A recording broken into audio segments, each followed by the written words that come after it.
Welcome to the beginning of King Paul's reign. We're going to see King Paul taking on his first challenger here at the very beginning of Starcross Kings today. And he is going to... The map is La Glaze Breakout. You may or may not have noticed that it's been added back to the map pool. Because like Simoski, I would like to test just how imbalanced it is, and hopefully this series will give us an opportunity to do that. Paul off to a pretty promising start already. Chose Oberkommando West instead of Oster against Cookiez U.S. forces and picks up a very early wipe right there. Of course, Cookiez going with rear echelon spam is probably going to struggle a little bit against Sturmpyos. Sturmpyos will be a problem he doesn't have an immediate solution to without just trying to kill them with massive numbers. So this build, I'm not entirely sure if it's going to work. I think rear echelon spam on this map has a lot of potential because they are pretty effective when spammed into buildings. They're good to spam on urban maps. I think it helps a lot to have just building control everywhere, and rear echelon spam makes that very possible. I think against Oster it's probably even more effective until there's flamethrowers. Because Oberkommando West doesn't have a very reliable early counter to buildings other than Stern Pioneers, in theory, Cookiez should be able to do some work with this build, but so far it doesn't look like it's going great. Struggling to maintain building control because of the Stern Pioneer squad, and Paul picked up a very early wipe, so Cookiez is already off to kind of a rough start, but his map control is growing very quickly, which is a hallmark of rear echelon spam, certainly. He's trying to kite Paul around, pull him around the map, and keep him busy trying to chase down rear echelon troop squads here and there.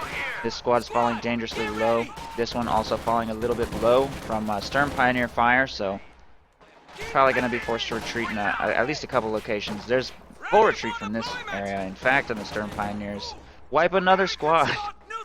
2 squads wiped already for Cookiez, which, as rear echelon troop spam isn't necessarily a huge deal, is going to put Paul off to a pretty good start. He throws a tier 2 up here behind the house, and Folks Grenadiers are taking control of the left side fuel and victory points. And, oh. Target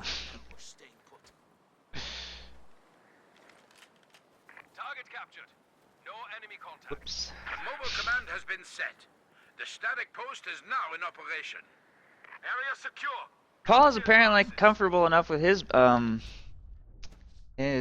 manpower advantage right now that he's going to go with a forward retreat point, getting it a little on the early side. He's only got 3 squads of Folks Grenadiers out. He has not yet chosen his commander. Has access to Scavenge, Breakthrough, and Luftwaffe. So if he were to choose this, he could get the MG34. But other than that, he's probably going to be waiting till 2 CPs to make his decision for whatever form of call-in infantry he wants. Cookiez and Cream has chosen Airborne and started getting Pathfinders, so he's actually going to transition from rear echelon spam up to his own call-in units. Paul is off to a pretty excellent start, taking control of this building and bleeding the rear echelon troops outside of it.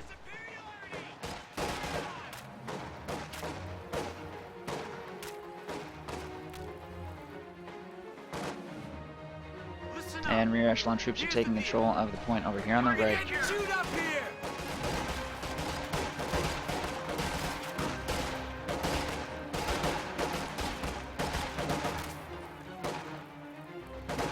Contact! Small arms! Rear echelon troops there are going to retreat. Covering fire! Covering fire! A capture point is under attack. And Paul's falling a little bit low right here. Pathfinder's performing a little too well. We'll snipe a couple of Stern Pioneers and probably cost Paul this engagement. This building only has 3, apparently, windows or slots or whatever you want to call it, so those Folks Grenadiers can fire. They're focusing down the rear echelon troops right there, giving the Pathfinders a little bit more time to try and get crits, which I think they could start getting. Squad inside is falling pretty low, and I think at least 2 of these models have green cover. Yeah, there was 1 snipe right there. Paul's going to be forced to retreat right there. Pathfinders will win the engagement for that building. And Cookiez at least does have a decent amount of resources connected, although it doesn't really look like it. He's got 4 strategic points and a fuel. The map control is not as bad as it seems like it is. It's mostly just that Paul has this munitions point and total VP control. But Cookiez still has 26 fuel coming in, plus he's built himself a fuel cache, so he should be able to get up to some form of vehicle pretty quickly. He hasn't teched either officer yet, so I'm not sure what he's planning. For now, he's just going to continue making Pathfinders. Second squad of Pathfinders on the field, and this one is falling low in an engagement between buildings. The Sturm officer in this house is apparently beating him. So Pathfinders are going to have to retreat right there. And rear echelon troops continue to struggle against Sturm Pioneers, which I don't think have taken... Oh no, they've taken 2 losses. Taken 2 losses, but inflicted 9, so they're definitely doing fine.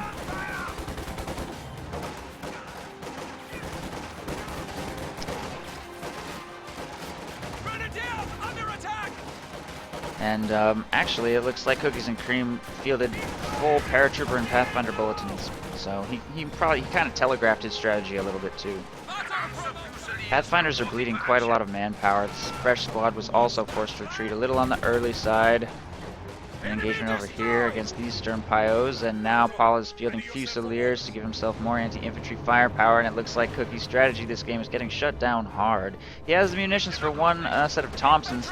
Thompsons should theoretically dominate everything Paul currently has on the field. Paul has the munitions for G43s as well. Volksgrenadier squad upgraded with a Panzerschreck, even with the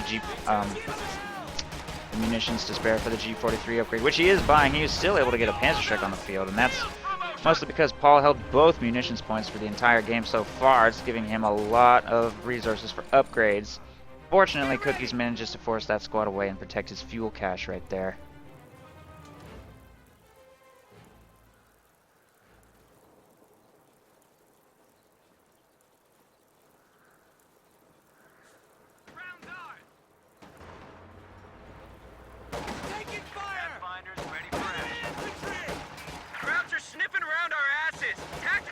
Sturm officer moving to assist G43s, and ooh, that's not good. They caught this freshly upgraded Thompson squad at range with the G43 squad. That was the one engagement these paratroopers probably couldn't win. At range against G43s with Volksgrenadier protection. Any other unit, the Panzerschreck squads, even Sturm Pioneer squad, Thompsons would have been able to shred. It would even be a significant threat to this if they could get into close range. Where they're currently positioned, it doesn't look like they're going to have any good engagement opportunities, though. They're a little bit stranded over here.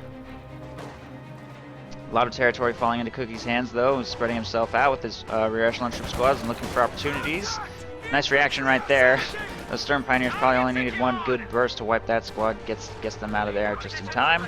Over here on the right side, Pathfinders moving up with rear echelon troops to chase away these Volksgrenadiers.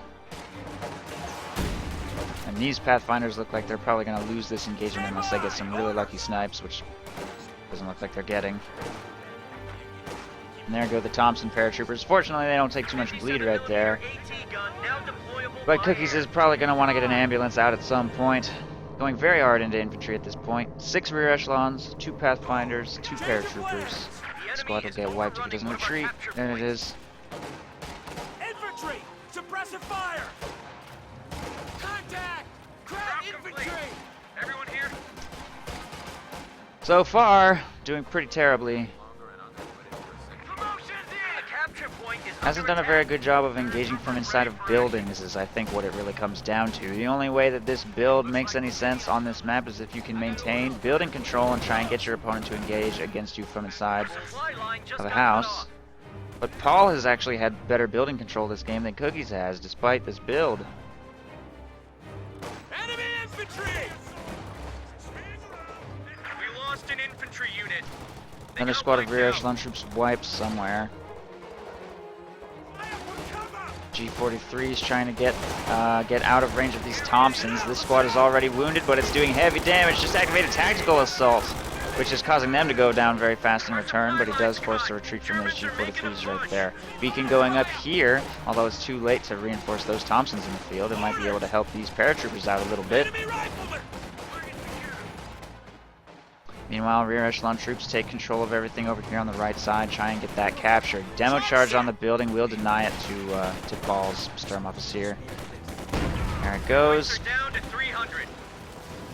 Sturmoffizier and Sturm Pioneers will simply retreat, and the paratroopers are moving to reinforce here on the beacon. Still no ambulance out for Cookies and Cream, who is bleeding manpower like crazy, and is probably also about to be hard countered. Paul is going to react to what his opponent is doing by rushing a Panzer II, and trying to annihilate these paratroopers. Of course, Cookies does have a decent amount of fuel, which he could spend on a captain plus supporting units to manage that threat, but it's going to be a little bit late.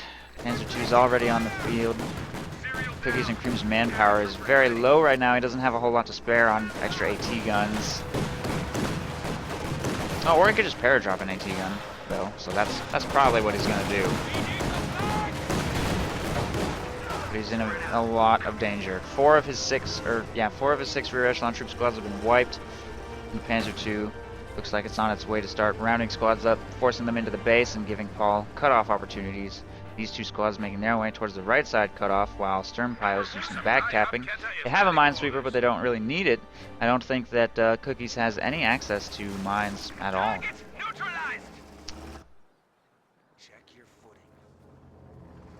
No M20, no form of assault engineers for demo charges, or light AT mines. And recon paratroopers can actually plant light AT mines, but airborne paratroopers can't. Germans just cut off our supply lines.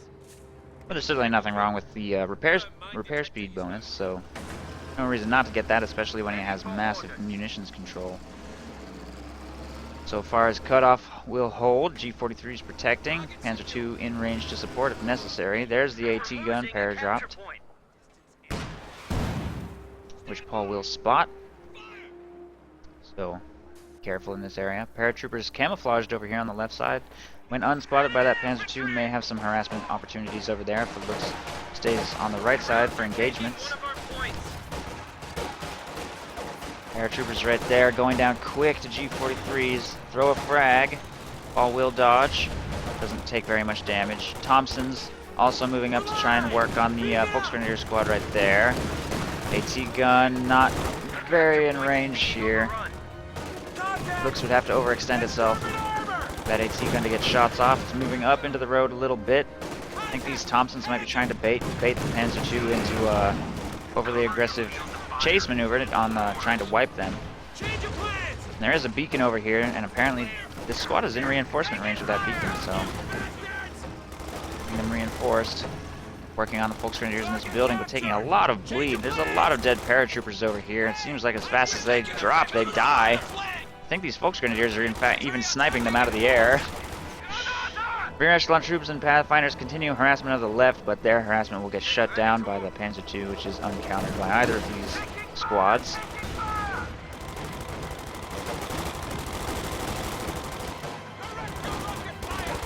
Support gun deployed. Ready for orders. Infantry down! In contact with enemy Fallschirmjäger!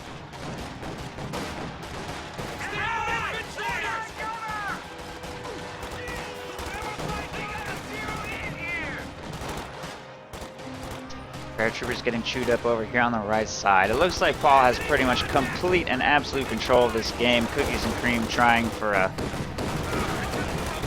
oddball strategy. Obviously this game is not working very well. Paul had no problem shutting it down with the Panzer II rush, which is something that you normally only saw last patch. Tier 4 is not that popular this patch, but he still went breakthrough with Fusiliers, so he still had that safety net. He actually went double Panzer II just to counter this as hard as possible. He knows his opponent has gone almost all in into infantry. And there you have it. Cookies and Cream can't recover this game, and Paul will take game 1 with a 500-point Axis victory on La Glaze Breakout. So, good luck to Cookies and Cream to top that in game 2.